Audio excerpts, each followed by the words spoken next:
تائب ہو جائیں۔ یاد رکھیں کہ حضرت معاویہ رضی اللہ تعالی عنہ کے اسلام لانے کے متعلق لوگوں کا خیال ہے کہ آپ فتح مکہ کے روز مسلمان ہوئے تھے، لیکن علامہ جلال الدین سیوطی تاریخ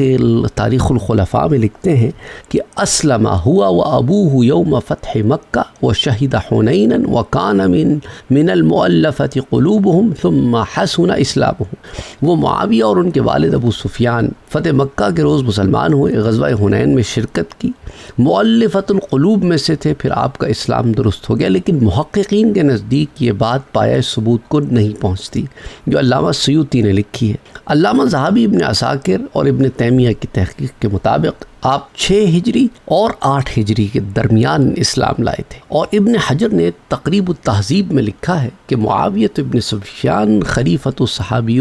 اسلم قبل الفتح، تو معاویہ ابن ابی سفیان خلیفۃ صحابی اسلم قبل الفتح وکتب الوحی، تو معاویہ بن ابی سفیان خلیفہ اور صحابی ہیں، فتح مکہ سے پہلے اسلام لائے اور آپ کاتب وحی تھے۔ اور علامہ ذہبی لکھتے ہیں تاریخ اسلام میں کہ اظہر اسلامہ یوم الفتح، فتح مکہ کے روز انہوں نے اپنے اسلام کو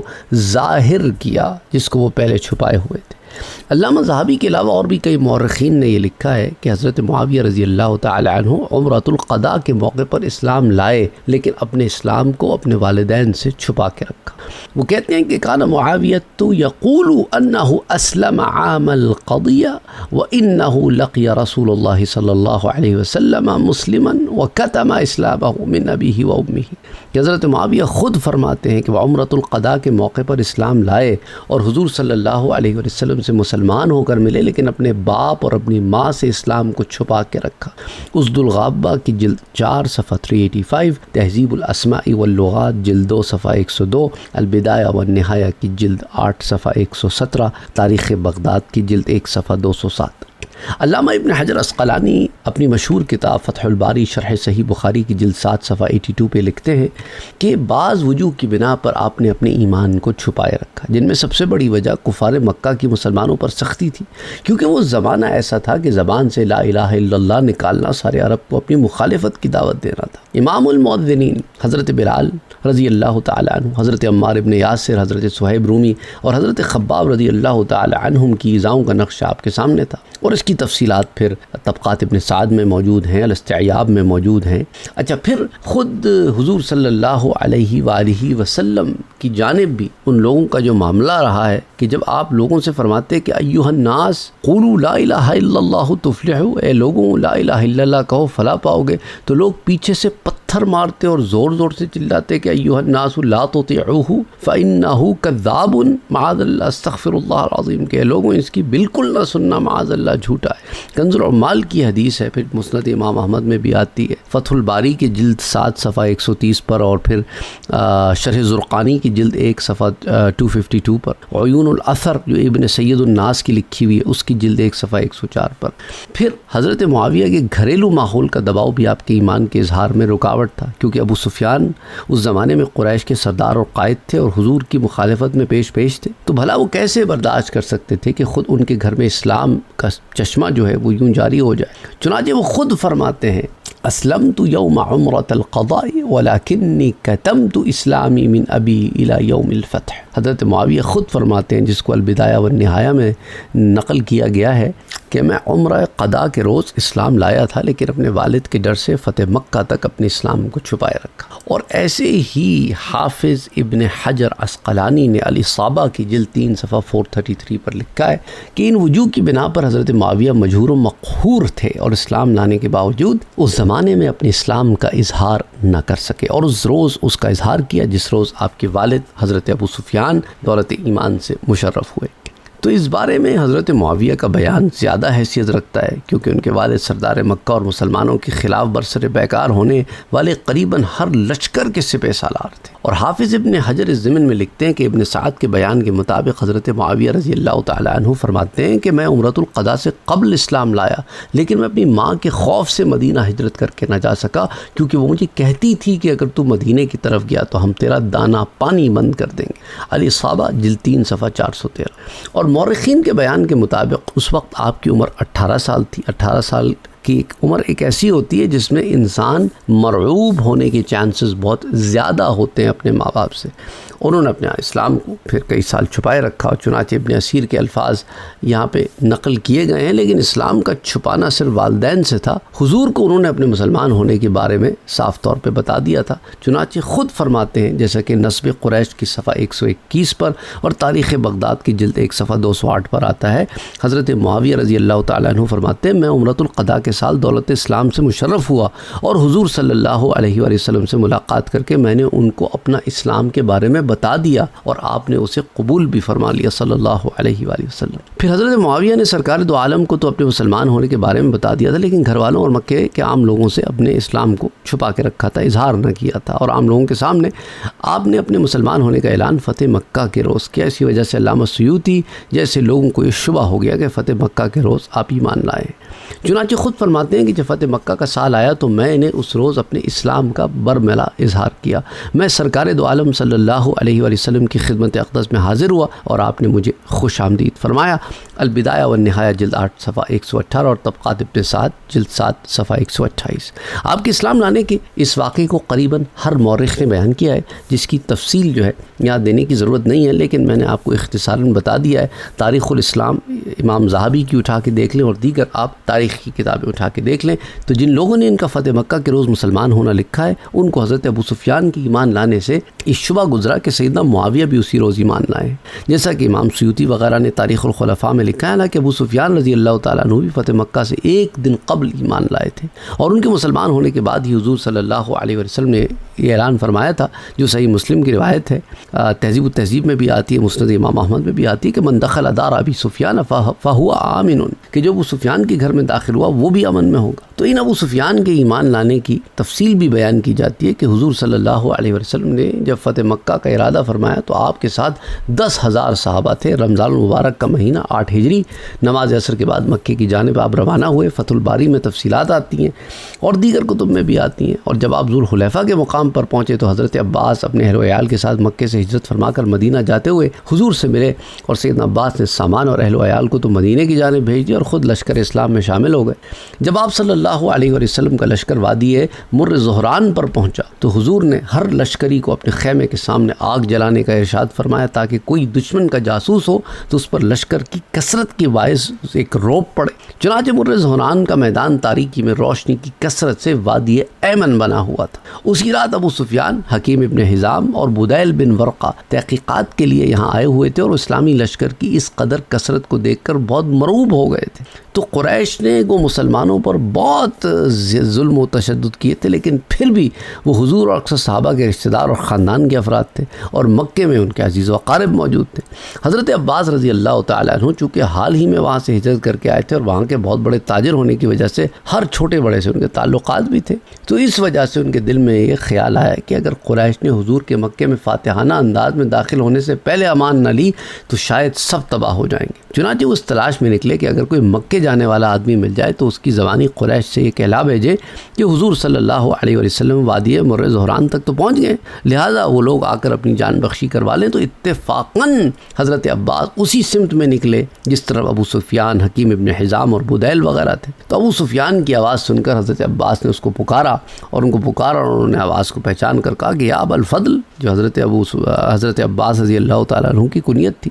تو حضرت عباس نے فرمایا کہ ہاں میں ہوں۔ تو ابو سفیان بولے کہ میرے ماں باپ آپ پر فدا ہوں، آپ یہاں کیا کر رہے ہیں؟ تو حضرت عباس نے فرمایا حضور صلی اللہ علیہ وسلم اور مسلمان آ گئے ہیں۔ ابو سفیان پریشان ہوئے اور پوچھا کوئی تدبیر؟ تو حضرت عباس نے ان کے ساتھیوں کو تو کہا تم لوگ تو لوٹو اور پھر انہیں عفو تقصیر اور معافی جرم کے لیے اپنے ساتھ حضور کی خدمت میں لے آیا، اور یہاں صبح کے وقت حضرت ابو سفیان جو ہے وہ اسلام لے آئے۔ سنن نبی داؤد کی روایت ہے۔ پھر سیرت ابن ہشام میں بھی حضرت ابو سفیان کے اسلام لانے کا تذکرہ بڑی تفصیل سے ذکر ہے۔ سیرت النبی صلی اللہ علیہ وسلم میں بھی میں نے آپ کے ساتھ بڑی تفصیل سے ذکر کیا ہے۔ تو لہٰذا علامہ سیوطی کا یہ لکھنا کہ حضرت معاویہ اور ان کے والد ابو سفیان فتح مکہ کے روز اسلام لائے، تو یہ کیسے درست ہو سکتا ہے ان روایات کی روشنی کہ ابو سفیان تو ایک روز پہلے اسلام لائے اور حضرت معاویہ رضی اللہ تعالیٰ عنہ تو بہت پہلے اسلام لے آئے تھے۔ اسی طرح تطہیر الجنان لمعاویہ ابن ابی سفیان کے پیج نمبر 10 پر اور حیات الحیوان کی جلد 1 صفحہ 104 پر. آپ نے اگرچہ اپنے اسلام کو چھپا کے رکھنے کی بہت کوشش کی، لیکن پھر بھی آپ کے والد کو آپ کے اسلام لانے کی خبر ہو گئی اور آپ سے کہا کہ ھذا اخوک یزید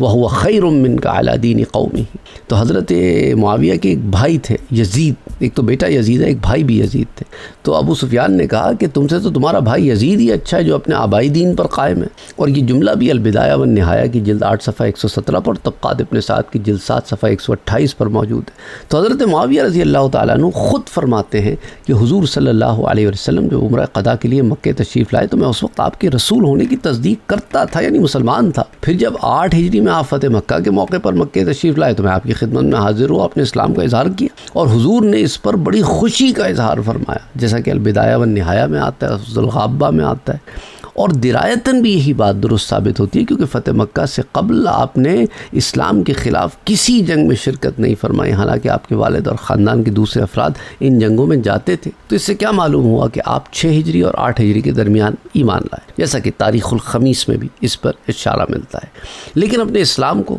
چھپا کے رکھا. جب آپ کے والد ابو سفیان بھی دولت اسلام سے بہرہ ور ہو گئے تو آپ کے اسلام کے بارے میں مشہور مورخ جو ہیں مصطفیٰ یک نجیب حمات الاسلام کی جلد 1 صفحہ 163 پر لکھتے ہیں کہ جہاں تک امیر معاویہ کے اسلام کا تعلق ہے تو ان کا معاملہ ویسا ہی ہے جیسے حضرت عباس کا، جو جنگ بدر کے موقع پر ہی مشرف باسلام ہو چکے تھے لیکن اپنے اسلام کا اعلان فتح مکہ سے کچھ پہلے کیا. چنانچہ حضرت معاویہ بھی صلح حدیبیہ کے موقع پر مسلمان ہو چکے تھے لیکن اسلام کا اعلان جو ہے وہ فتح مکہ کے روز کیا. آپ کے فتح مکہ سے قبل ایمان لانے کی وجہ سے ہی حضور صلی اللہ علیہ وآلہ وسلم نے آپ کو فتح مکہ کے بعد مستقل طور پر مدینہ طیبہ میں قیام کی اجازت دی. حالانکہ آپ فرما چکے تھے کہ لا ہجرت بعد الفتح، فتح مکہ کے بعد کوئی ہجرت نہیں ہے. تو لہٰذا فتح مکہ کے بعد مدینے میں آپ کا قیام فرمانا اس بات کا ثبوت ہے کہ آپ کا اسلام فتح مکہ سے پہلے کا ہے. تو جیسا میں نے آپ سے عرض کیا کہ حضرت معاویہ رضی اللہ تعالیٰ عنہ جب دولت اسلام سے مشرف ہوئے تو اس وقت ان کی عمر کیا تھی؟ 18 سال. He was a ten ager, جیسے کہ تاریخ بغداد میں آتا ہے. اس کے بعد صرف چند ایک غزوات جیسے غزوہ حنین ہو گئی، غزوہ طائف ہوئی، ان میں آپ نے شرکت کی. اور جو ہی آپ کا جو خاندان ہے اس نے اسلام کی آواز پر لبیک کہا تو ڈیفینیٹلی آپ نے اس کی پھر تشہیر بھی کی اور اسلام کی خدمت کھل کے کی. اور آپ کے والدین اور آپ کے بڑے بھائی یزید بن ابی سفیان انہوں نے بھی اسلام قبول کیا اور اپنے اسلام کا اظہار بھی کیا. اور اس کے فوراً بعد شوال میں غزوہ حنین اور غزوہ طائف ہوئے. ان دونوں غزوات میں 12,000 صحابہ شریک ہوئے تھے اور ان دونوں غزوات میں نہایت یہ بڑے امپورٹنٹ غزوات ہیں تاریخ اسلام میں. اور غزوہ حنین میں مسلمانوں کا مقابلہ آپ کو میں سیرت میں بتا چکا ہوں، بنو ثقیف سے ہوا، بنو حوازن سے ہوا اور بڑے زبردست اور بڑے جنگجو قبائل تھے. اور یہاں پر ان سب نے بڑی بہادری سے ان کا مقابلہ کیا. تو کہنے کا مقصد ہے کہ اچھا پھر غزوہ طائف کے موقع پر بھی ابو سفیان اور ان کے دونوں بیٹے یزید اور معاویہ نے بہت جرأت مندانہ اور بہادری کے ساتھ انہوں نے اس غزوے میں پارٹیسپیٹ کیا. اور یہاں تک کہ جو مسلمانوں پر شدید تیر اندازی کے زخم آئے ان میں سے ایک زخم ابو سفیان کو بھی لگا رضی اللہ تعالیٰ عنہ. دشمن کا ایک تیر ان کی آنکھ میں پیوست ہوا اور آنکھ باہر نکل آئی. اور یہ بھی تاریخ میں آتا ہے کہ وہ آنکھ ہتھیلی پر رکھ کر حضور کی خدمت میں حاضر ہوئے اور عرض کیا کہ یا رسول اللہ میری آنکھ اللہ کے راستے میں گئی ہے. آپ نے فرمایا ابو سفیان اگر تم کہو تو اللہ سے دعا کرتا ہوں تمہیں آنکھ واپس مل جائے گی، اور اگر آپ اس کے بدلے میں جنت چاہتے ہیں تو اس کو اسی طرح رہنے دیں. تو ابو سفیان جو ہے وہ دل و جان سے مسلمان اگر نہ ہوئے ہوتے تو پھر حضور کی خدمت میں اپنی آنکھ لے کے نہ آتے اور یہ نہ کہتے کہ میرے لیے دعا کریں کہ مجھے آنکھ واپس مل جائے. اور پھر فوراً یہ جواب بھی دیا کہ یا رسول اللہ مجھے تو جنت چاہیے، اور فوراً اس آنکھ کو ہتھیلی سے پھینک دیا، جیسا کہ سیرت الحلبیہ میں آتا ہے جلد 3 صفحہ 132 پر. اور جن لوگوں نے اسلام لانے کے بعد پہلی دفعہ غزوات میں شرکت کی تھی ان میں ایک تو ابو سفیان ہے، ایک یزید بن ابی سفیان ہے، ایک معاویہ بن ابی سفیان ہے، ایک حکیم ابن حزام ہے اور کچھ اور حضرات بھی ہیں. ان لوگوں کو حضور نے کتنا مال غنیمت عطا فرمایا تو مورخین نے لکھا ہے غزوہ حنین میں حضرت معاویہ رضی اللہ تعالیٰ عنہ کو 100 اونٹ اور 40 اوقیہ چاندی، یہ چاندی حضرت بلال نے انہیں وزن کر کے دی. اور غزوہ طائف میں بھی آپ صلی اللہ علیہ وسلم نے ابو سفیان کو، معاویہ کو، حکیم ابن حزام کو، حارث بن قلہ اور کئی لوگوں کو 100 اونٹ دیے اور پھر 40 اوقیہ چاندی عطا فرمائی. اور حضرت ابو سفیان نے عرض کی کہ اللہ کے رسول میرے بیٹے یزید کو بھی عنایت فرمائے. چنانچہ حضور نے ابو سفیان کے دونوں بیٹے یعنی یزید اور معاویہ کو بھی اتنے اونٹ دیے اور اتنی رقم عطا فرمائی. اور بعض روایت میں کہ ابو سفیان نے بارگاہ نبوت میں عرض کی کہ یا رسول اللہ میرے ماں باپ آپ پر قربان ہوں، آپ کو میں نے جنگ میں بھی کریم پایا اور صلح میں بھی مہربان اور کریم پایا. اور بعض روایات میں الفاظ آتے ہیں کہ آپ کے ساتھ جنگ کا معاملہ پیش آئے تو آپ بہترین جنگ کرنے والے، اور آپ کے ساتھ صلح کا معاملہ پیش آئے تو آپ بہترین صلح کرنے والے. تو البدایہ والنہایہ میں موجود ہے، سیرت الحلبیہ میں موجود ہے. اگین آپ کو یہ بتانا مقصود ہے کہ حضرت معاویہ رضی اللہ تعالیٰ عنہ کی ذات وہ ذات ہے جن کے بارے میں عبد الرحمن ابن ابی عمر فرماتے ہیں کہ حضور صلی اللہ علیہ وسلم نے حضرت معاویہ کے بارے میں جو یہ دعا فرمائی کہ اللہم اجعلہ ہادیا مہدیا، کہ اللہ معاویہ کو لوگوں کے لیے ہدایت دینے والا اور ہدایت یافتہ فرما، اور ان کو ہدایت دے اور ان کو دوسروں کے لیے ذریعہ ہدایت بنا. کتنی خوبصورت دعا ہے. اور یہ دعا تاریخ الکبیر میں امام بخاری بھی لاتے ہیں، امام طبرانی بھی المعجم الاوسط میں لاتے ہیں، امام ترمذی لاتے ہیں، اسد الغابہ میں آتی ہے، البدایہ والنہایہ میں آتی ہے، تاریخ الاسلام میں امام ذہبی لاتے ہیں، حلیۃ الاولیاء میں آتی ہے، طبقات ابن سعد میں آتی ہے، تاریخ بغداد میں آتی ہے، الاصابہ میں آتی ہے، اور امام ترمذی تو اسے درجہ حسن کی روایت قرار دیتے ہیں، الفتح الربانی میں آتی ہے، تہذیب الاسماء واللغات میں امام نووی سے رحمۃ اللہ علیہ سے روایت کرتے ہیں. اور ہدایت کی دعا آپ نے حضرت علی اور حضرت جریر بن عبداللہ کے لیے بھی فرمائی تھی. چنانچہ حضرت علی جب یمن کو روانہ ہو رہے تھے تو حضور صلی اللہ علیہ وسلم نے کے بارے میں فرمایا تھا کہ اللہ اس کی زبان کو ثابت رکھ اور اس کے دل کو ہدایت سے نواز، جیسا کہ البدایہ والنہایہ میں آتا ہے. اسی طرح حضرت جریر بن عبداللہ کے بارے میں بھی اسی طرح کی ایک روایت ہمیں ملتی ہے جیسے البدایہ والنہایہ میں اور المصنف ابن ابی شیبہ میں آتی ہے. تو ان تمام تفصیلات کو سامنے رکھنے کا مقصد یہی ہے تاکہ اس بارے میں اس بات کو سب کے سامنے آشکار کیا جائے، ظاہر کیا جائے کہ حضرت معاویہ رضی اللہ تعالی عنہ کا کیا مقام ہے اور وہ کس وقت اسلام لے کر آئے تھے. تو اس ضمن میں اور بھی بہت ساری تفصیلات ہیں لیکن ہم اس پر اکتفا کرتے ہیں. اگلی دفعہ پھر ہم دیکھتے ہیں کہ حضرت معاویہ رضی اللہ تعالی عنہ کا پھر حضرت ابوبکر صدیق رضی اللہ تعالی عنہ کے دور خلافت میں کیا معاملہ رہا، حضرت عمر اور پھر دیگر لوگوں کے پاس کیا معاملہ رہا، اور پھر آپ کو کتابت وحی کی جو ایک ذمہ داری دی گئی اس پر بھی بہت ساری تفصیلات موجود ہیں. اور اس کے اوپر یہاں تک کہ خود شیعہ مورخ ابن ابی الحدید کی جلد 1 صفحہ 238 پر لکھا ہے کہ معاویہ رسول صلی اللہ علیہ وسلم کے کاتبوں میں سے تھے. اور آپ کا کاتب نبوی ہونا تو تاریخ کی سب کتابوں میں لکھا ہے. علامہ ذہبی نے بھی اس کو لکھا ہے. تو جو لوگ اس کا انکار نہیں کر سکتے پھر وہ حضرت معاویہ کے اوپر الٹی سیدھی باتیں کرتے ہیں کہ گویا وہ حضرت معاویہ کے دل میں بیٹھے ہوں، ایسی باتیں کرتے ہیں جیسے کہ انجینئر مرزا اینڈ کیمپ سے ہمیں سننے کو ملتی ہے. اور تاریخ اسلام جو امام ذہبی کے اس میں آتا ہے کہ حضرت زید بن ثابت حضور صلی اللہ علیہ وسلم کی وحی کے کاتب تھے اور حضرت معاویہ حضور اور عرب کے دوسرے قبائل یا ملوک کے درمیان خط و کتابت کا فریضہ انجام دیتے تھے. اور اسی طرح تفصیلات اور بھی آتی ہیں جس کو again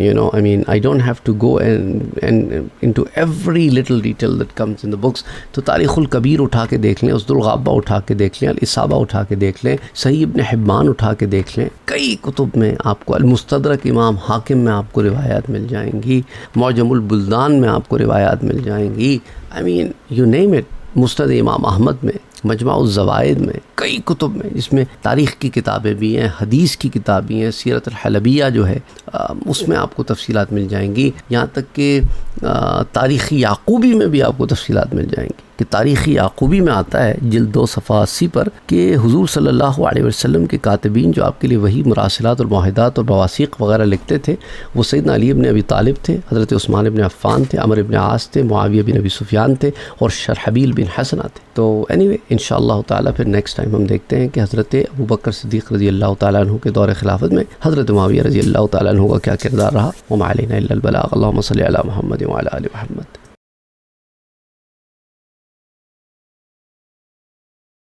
Don't forget to like, share, comment and subscribe to Sayyid Saad Qadri.